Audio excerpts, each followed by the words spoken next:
Hi friends, welcome back to my channel. ನಾನು ನಿಮ್ಮ ಪ್ರೀತಿಯ ಭವ್ಯ ಗೌಡ. ಇಂದಿನ ವಿಡಿಯೋದಲ್ಲಿ ನಾನು ನಿಮಗೆ ಬಾಳೆಕಾಯಿ ಚಿಪ್ಸ್ ಯಾವ ರೀತಿ ಮಾಡೋದು ಅನ್ನೋದನ್ನು ತಿಳಿಸ್ಕೊಡ್ತಾ ಇದ್ದೀನಿ. ನೋಡಿ, ನಾನು ಇಷ್ಟು ಬಾಳೆಕಾಯಿನ ತೆಗೆದುಕೊಂಡಿದ್ದೇನೆ. ಮೊದಲಿಗೆ ಇದರ ಸಿಪ್ಪೆಯನ್ನು ಬಿಡಿಸ್ಕೋಬೇಕಾಗಿರುತ್ತೆ. ನೋಡಿ, ಎರಡೂ ಬದಿ ಈ ಥರ ತುದಿನ ಕಟ್ ಮಾಡಬೇಕಾಗುತ್ತೆ. ನಂತರ ಇದಕ್ಕೆ ಗೆರೆಯನ್ನು ಹಾಕೋಬೇಕಾಗತ್ತೆ ಫ್ರೆಂಡ್ಸ್.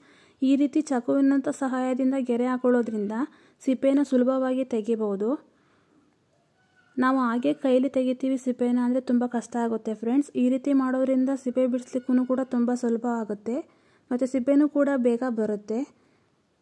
ನೀವು ಮನೇಲಿ ಟ್ರೈ ಮಾಡ್ತೀರಾ ಅನ್ನೋದಾದರೆ ಇದೇ ರೀತಿ ಸಿಪ್ಪೆಯನ್ನು ತೆಗೆದುಕೊಳ್ಳಿ.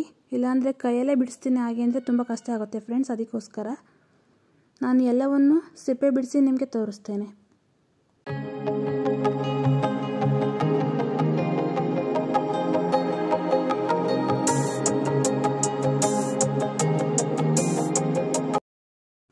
ನೋಡಿ, ನನಗೆ ಇಷ್ಟು ಬಾಳೆಕಾಯಿ ಸಿಕ್ಕಿದೆ. ಇಷ್ಟು ಬಾಳೆಕಾಯಿನ ನಾನು ಇವತ್ತು ಫ್ರೈ ಮಾಡಿ ನಿಮಗೆ ತೋರಿಸ್ತಾ ಇದ್ದೀನಿ. ಮೊದಲಿಗೆ ಎಣ್ಣೆಯನ್ನು ಕಾಯ್ಲಿಕ್ಕೆ ಇಡಬೇಕಾಗುತ್ತೆ. ನಾನು ಆಲ್ರೆಡಿ ಕಾಯಕ್ಕೆ ಇಟ್ಟಿದ್ದೀನಿ ಫ್ರೆಂಡ್ಸ್.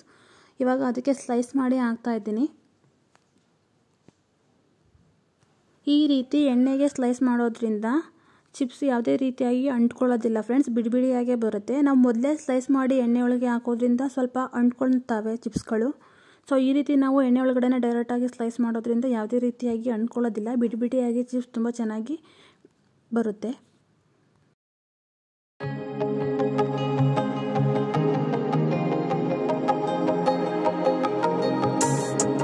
ನೋಡಿ, ಚಿಪ್ಸ್ ಯಾವ ರೀತಿ ಬೇಯ್ತಾ ಇದೆ ಅಂತ. ನೊರೆ ಅಂಶ ಇನ್ನೂ ಎಷ್ಟೊಂದಿದೆ ಅಂತ. ನೊರೆ ಅಂಶ ಎಲ್ಲ ಪೂರ್ತಿ ಕಡಿಮೆ ಆದಮೇಲೆ ಇದನ್ನು ನಾವು ತೆಗೆದುಕೋಬೇಕಾಗತ್ತೆ. ಆವಾಗ ಪೂರ್ತಿಯಾಗಿ ಬೆಂದಿರುತ್ತೆ. ಸೊ ಇವಾಗ ನೋಡಿ, ನೊರೆ ಅಂಶ ಎಲ್ಲ ಪೂರ್ತಿ ಕಡಿಮೆ ಆಗಿದೆ. ಇವಾಗ ನಾವು ಇದನ್ನು ಎಣ್ಣೆಯನ್ನು ಸೋಸಿ ಬೇರೆ ಪಾತ್ರೆಗೆ ಹಾಕೋಬೇಕಾಗತ್ತೆ.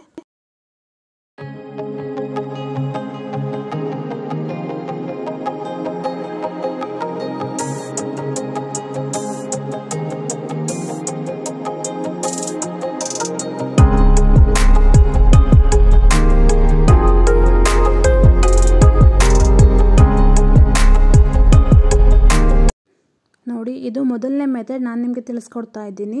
ಈ ಥರ ಚಿಪ್ಸ್ನ ತೆಗೆದ ನಂತರ ಇದಕ್ಕೆ ಉಪ್ಪು ಮತ್ತು ಖಾರನ ಮಿಕ್ಸ್ ಮಾಡಬೇಕಾಗುತ್ತೆ. ತೆಗೆದ ತಕ್ಷಣವೇ ಮಿಕ್ಸ್ ಮಾಡಬೇಕಾಗುತ್ತೆ ಫ್ರೆಂಡ್ಸ್. ಆವಾಗಲೇ ಉಪ್ಪು ಖಾರ ಚೆನ್ನಾಗಿ ಹಿಡಿಯುತ್ತೆ. ಇದನ್ನು ತೆಗೆದಾಗಿ ಎಣ್ಣೆ ಅಂಶ ಎಲ್ಲ ಆರೋದ್ಮೇಲೆ ಹಾಕೋದ್ರಿಂದ ಯಾವುದೇ ರೀತಿ ಉಪ್ಪು ಖಾರ ನೀಟಾಗಿ ಹಿಡಿಯೋದಿಲ್ಲ. ಈ ರೀತಿ ತೆಗೆದ ತಕ್ಷಣ ಅದಕ್ಕೆ ಉಪ್ಪು ಮತ್ತು ಚಿಲ್ಲಿ ಪೌಡರ್ನ ಮಿಕ್ಸ್ ಮಾಡಿ ನಾವು ಈ ರೀತಿ ಮಾಡೋದ್ರಿಂದ ತುಂಬಾ ಚೆನ್ನಾಗಿ ಅದು ಉಪ್ಪು ಖಾರ ಎಲ್ಲನೂ ಹಿಡಿಯುತ್ತೆ ಫ್ರೆಂಡ್ಸ್. ಇದು ನಾನು ಮಾಡ್ತಕ್ಕಂಥ ಮೊದಲನೇ ಮೆಥಡ್ ಆಗಿರುತ್ತೆ. ಇನ್ನೊಂದು ಮೆಥಡಲ್ಲೂ ಕೂಡ ನಾನು ಚಿಪ್ಸ್ನ ಮಾಡ್ತೀನಿ, ಅದನ್ನು ಕೂಡ ತಿಳಿಸ್ಕೊಟ್ಟಿದ್ದೀನಿ. ಇದು ನನ್ನ ಮೊದಲನೇ ಮೆಥಡ್ ಆಗಿರುತ್ತೆ ಫ್ರೆಂಡ್ಸ್.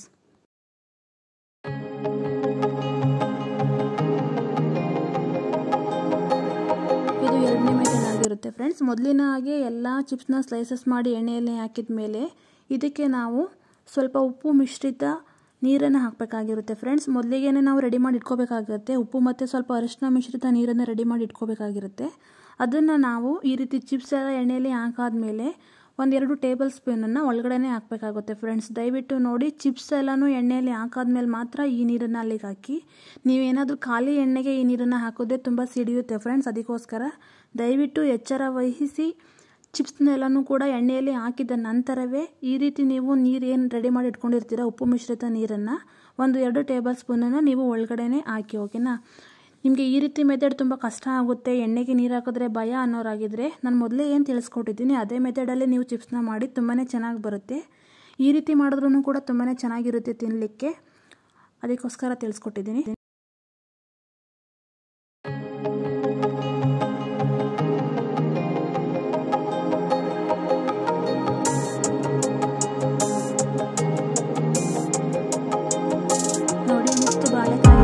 ನಾನು ಎಲ್ಲವನ್ನು ಮುಗಿದ ನಂತರ ನಿಮಗೆ ವಿಡಿಯೋ ಕ್ಲಿಪ್ನ ತೋರಿಸ್ತೇನೆ. ಓಕೆನಾ?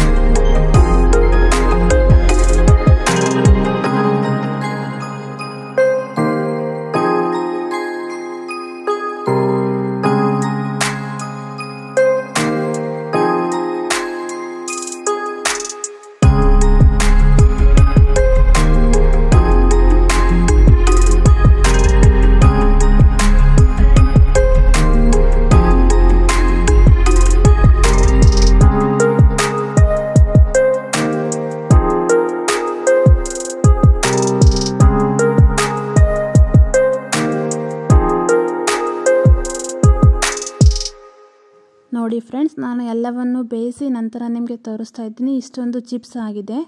ಎಷ್ಟು ಚೆನ್ನಾಗಿ ಬಂದಿದೆ ಚಿಪ್ಸ್ ಅಂತ ನೀವೇ ನೋಡ್ತಾ ಇದ್ದೀರಾ. ಹೊರಗಡೆ ತಿನ್ನೋದಕ್ಕಿಂತ ಮನೆಯಲ್ಲೇ ಆರೋಗ್ಯಕರವಾಗಿ ಸ್ವಲ್ಪ ಟೈಮ್ನ ಸ್ಪೆಂಡ್ ಮಾಡಿ ನೀವೇ ಮಾಡಿಕೊಂಡು ಆರೋಗ್ಯಕರವಾದ ತಿಂಡಿನ ಮನೆಯಲ್ಲೇ ತಿನ್ನಿ ಫ್ರೆಂಡ್ಸ್. ಜಾಸ್ತಿ ಹೊರಗಡೆ ಫುಡ್ನ ಪ್ರಿಫರ್ ಮಾಡಬೇಡಿ. ನೋಡಿ ಎಷ್ಟೊಂದು ಕ್ರಿಸ್ಪಿಯಾಗಿ ಮುಟ್ಟಿದರೆ ಯಾವ ರೀತಿ ಕ್ರಿಸ್ಪಿಯಾಗಿ ಬಂದಿದೆ ಅಂತ. ಹೆಚ್ಚಿನ ವೀಡಿಯೋಸ್ಗಾಗಿ ದಯವಿಟ್ಟು ಚಾನಲ್ನ ಸಬ್ಸ್ಕ್ರೈಬ್ ಮಾಡ್ಕೊಳ್ಳಿ.